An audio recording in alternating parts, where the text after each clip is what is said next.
আমরা চেন্নাই এসেছি। চেন্নাই থেকে এখন রাতের যেহেতু ট্রেন সন্ধ্যা 6টা 7:50-এর ট্রেন, তো এই কারণে আমরা একটু চেন্নাই লকারে এই লাগেজগুলো রেখে আপনার যেহেতু 4-5 ঘন্টার সময় আছে আমাদের হাতে, আমরা একটু ওই চেন্নাই সি বিচে যাওয়ার চেষ্টা করব।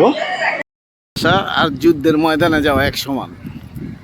এই হচ্ছে মনে হয়েছে 2 কিলোমিটার বালির উপরে হাঁটতাছি একদম কি আমাদের অবস্থা টাইট হয়ে যেতেছে। চেন্নাইয়ের বিচে মানে মরুভূমির মতো একটা অবস্থা। মরুভূমিতেও যুদ্ধ